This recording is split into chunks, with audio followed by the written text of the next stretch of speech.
Thank you, Nicola, for the introduction. And first of all, I would also like to thank the organizers for giving me the opportunity to talk a little bit about Friesland.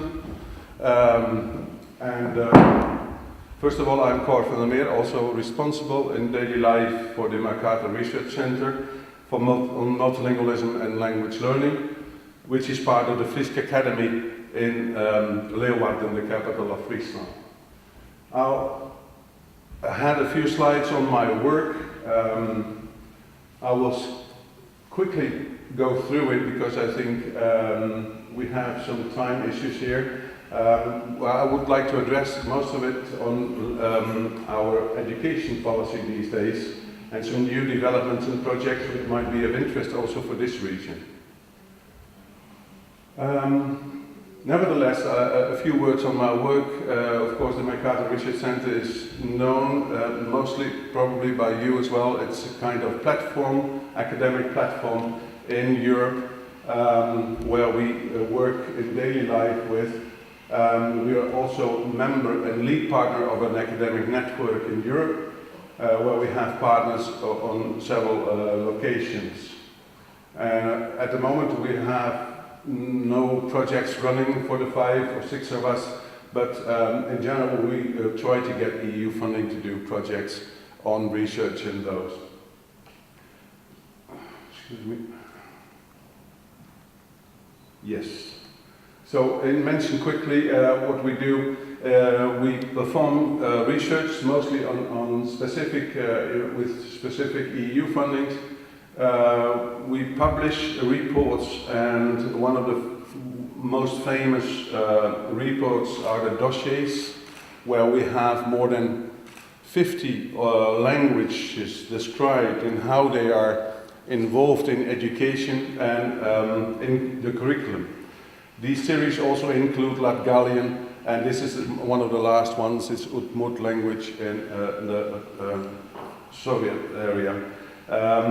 Then we also have, as I said, more than 50 descriptions. There's too much to find, but you can all find them online on our website as PDF files. It's a beautiful starting point for further research if you want to look into how other regional and minority languages have solved their problems in the education system of the region. Besides that, we have a network of schools. We provide newsletters every month.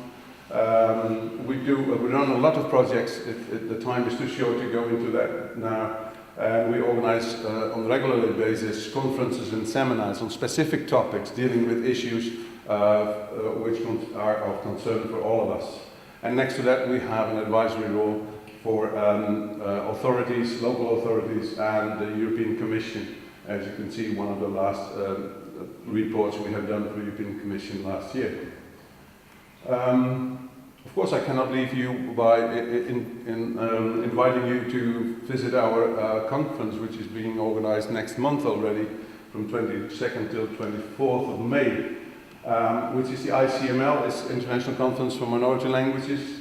Many of the topics being discussed here and of influence on our world are being also being discussed during this conference. So I would like to invite you all and hope to see you there in Leeuwarden. Then about the Frisian language. The Frisian language is spoken and dedicated to an area in Friesland which is actually a province. And it coincides greatly with the linguistic border, with the provincial borders. A bit more than 50% of the province, inhabitants of the province, have the Frisian language as their mother tongue. So, in that sense, we have looked again to our school models. We have this, we're in a project-wise, we are now using less language separation between the languages. And we have done some integration of migrant language also in the classroom. This is a real challenge, and so also teachers say, yeah, how can we do that? How can we use languages we don't even speak ourselves? How can we use them in the classroom, for example? So this is very much a bottom-up approach, where we use the teachers, but sometimes in some cases we also use parents parents of migrants and so on, where we have addressed these issues and languages in the classroom. So together with my colleague Joana Duarte, which did research based on the work of Jesús Messenos, we have used some kind of model where we start with acknowledgement of differences in languages, all the way to using instruction like we were used to do with English, Dutch and English, where they have been used as medium of instruction. So we start like with, let's say, language awareness, where we tell about the language, or we introduce children in the classroom and they tell about the language and so on. And it could go to intercomprehension, where we use different languages. We can look at the differences, but also at the similarities of languages, for example. Which goes to a kind of receptive multilingualism, where some of the languages are being used and could be used in asymmetrical, where one speaks another language and the other person, communication. Which goes out to CLIL, conflict in learning, language and learning, where we use different subjects being taught in different languages. All the way up to immersion, as we call it, where the language is being used as a medium of instruction. This model proved very positive and very positive also by teachers, and mostly of all, I think, by the children, because the children, especially those with a migrant background, sometimes even from a Frisian background, or from, let's say, dialects of Frisian background, felt much more at ease in the classroom, because at least their language was also appreciated in a way. So we had classrooms, for example, were able to count in Arabic or in Polish or whatever, what was in the classroom available. And they were really proud that these little children, which were mostly sitting in a corner before, now were a full member of the classroom and were able, at least for awareness raising, to use their own language. So there is this huge diversity of languages where we have this around us, and we have the bilingual province of Friesland, the linguistic landscape was shown. We address also now the dialectical differences between the Frisian language. We have one standard, but we have many dialects also in Frisian, so people can address this much easier and raise the awareness on it. Where children are then doing projects on languages, what they feel about it, how they feel it, what they describe as difference, or can see the similarities between languages. Also in words, so comparisons are being made in the classroom.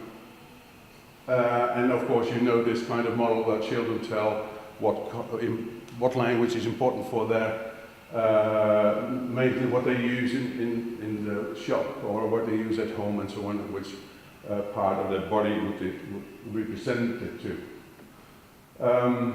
All the way to where you do the real comparison in words and word structures and suffixes and so on for some of the languages. So for us, this is a small project, and we're working, the province of Friesland is very fanatic about it. They're subsidizing research at this moment also on these kinds of issues.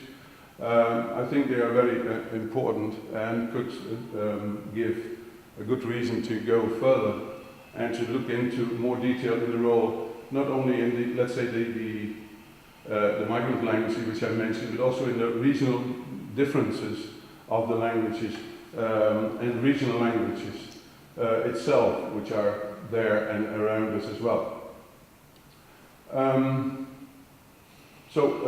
Majority languages, foreign and migrant languages, schools can play an important role there. There are several theoretical approaches which can trigger this kind of holistic view on languages. It means in our model, what we use since 1997 is that we have a bit more, less separation between the languages and using more of the trans-language theory, language awareness and metalinguistic knowledge is being created. In our case, it should be complementary to what we were used to do in our trilingual model. But so far it is very positive. What we address and what is absolutely necessary in our opinion is that we need the bottom-up approaches, including the teachers in this initiatives. But of course it should be possible and doable, also supported by top-down policies, giving the liberty to do at least projects in this area. And of course, as I've shown, we can achieve this through design-based research. All in all, to build strong relations not only between our languages. I'm proud to say that we all have long-standing traditions and research traditions with this region as well, in Latgolys specifically. But of course, we want to build strong bridges between all our languages. And that's why I can finish. Thank you. Maybe some questions or comments?